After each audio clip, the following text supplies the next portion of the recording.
Hello, my name is Mai-Tran Huang. I also like to go by Myra. In this brief video, I am going to be reading and answering questions that were requested by the hiring team at Lionrock Recovery for the facilitator role. Firstly, I'd like to point out a couple of things. If I seem to be looking off the camera, that is where my questions are on my laptop as I'm reading it out loud. So if it looks a little strange, I apologize. That's what I'm looking at. And secondly, thank you so much to the hiring team at Lionrock for choosing me as a possible candidate for this facilitator role. I sincerely hope that you do enjoy the video submission as I enjoyed making it. Without further ado, let's begin. So question 1 asks, tell us your experience with online group settings.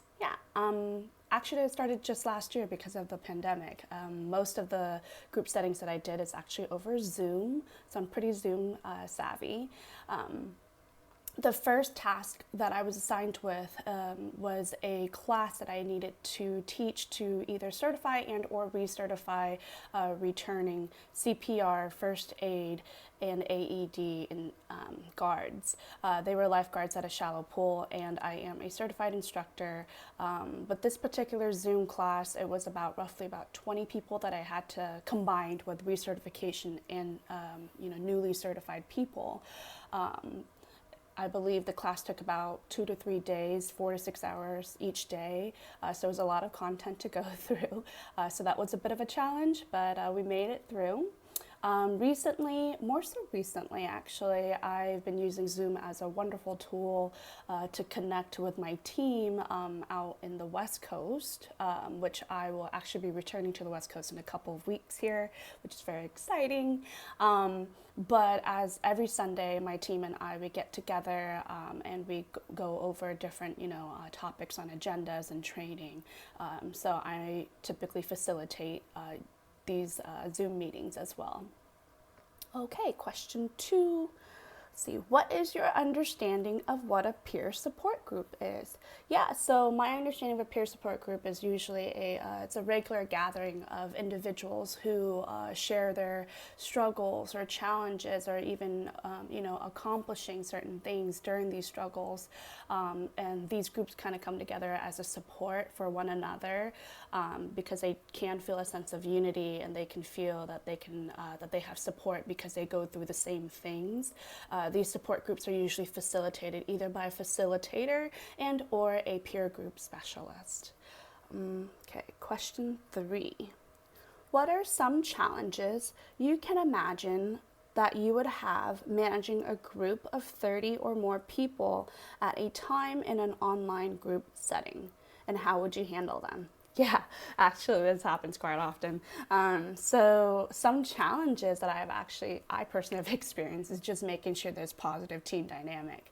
I know that especially it's even harder when a large group of people who do not know each other and they're strangers. So it comes with a variety of wonderful personalities. Sometimes they can be challenging in a sense that they may or may not display inappropriate behavior. Sometimes, especially since they're all going through some type of hardship, it can be difficult to have people who are very opinionated versus people who are a little bit more quiet. So it's making sure that, we find a healthy balance between allowing that mutual form of respect across the platform to allow everyone to share their values in a respectful manner. How I would handle this is mainly through pure observation and, of course, interjecting where I need to correct the situation and making sure that it still remains positive for everyone. Perfect. Let's see. And I also would probably say that I would have to reinforce, by reinforcing positive, collaboration, positive sharing of ideas and values. I think that would obviously kind of subconsciously help the team come together as a trustworthy group than, having them divide. Okay.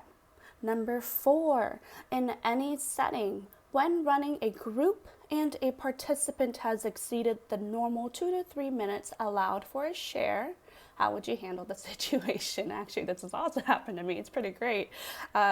So what I typically did, what I learned to do was I learned to set an agenda. Obviously, what I would do is I set an agenda. I email it to everyone and all the participants in the group to let them know what was ahead, to know what to expect, and how much time is allotted for each topic. So, of course, even though it's very repetitive, I still lay down the ground rules and set that established routine of, letting them know, hey, now is the time that we can share, etc. If anybody would like to speak up, we have a certain amount of time to do so. I would also make sure I have a timer that's set off to the side, that I would make sure that everyone has an equal amount of time to share.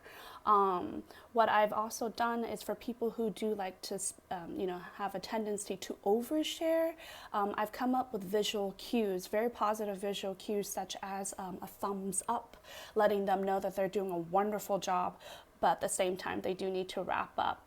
Now, sometimes I've also had people who ignore those visual cues, and what I've had to do was find a suitable gap. And when they, finish speaking or they are thinking about what to say next, I would just interject and simply say a very loud and clear thank you and help them wrap up their presentation. And I've seen that works out very well, actually. And it still maintains that positive, respectful environment for them, and not to make sure that they feel like they're being attacked, because that's not what I'm trying to do. And that's how I kind of keep the group going and making sure everybody has an equal time to share. All right. So the next one is, number 5. It looks like I'm going to be reading a statement and to share a brief 2-minute personal story of mine. Okay, wonderful. Okay, so the statement goes, community meetings will be focused on the whole person, mind, body, soul, and health. The groups are designed to be comfortable places where anyone that is suffering in any form can share with others. It is a strength-based approach that does not focus solely on symptoms and which emphasizes resilience and control over life's challenges. With this in mind, in community, we have a set of beliefs. This is one of them. Like many people before us, we believe you get what you give. We give positive energy. I like that. So I would probably say one of the main things that I remember, especially reading this prompt with my personal story, really resonates with me is it happened in 2012, I believe the winter of 2012.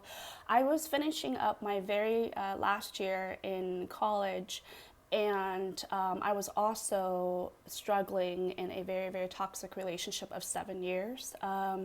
My previous partner became an alcoholic, and it happened to spill over. His bad habits also spilled over to me.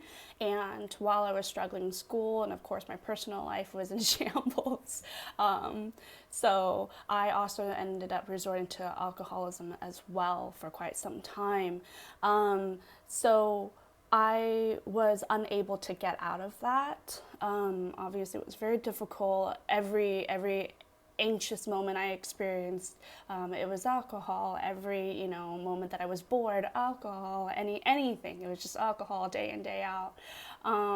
So I know that some of my friends, even my personal peers, my friends, my family, they were not always available for me, nor did they want to be available. Actually, it came to that point where they did not want to be available.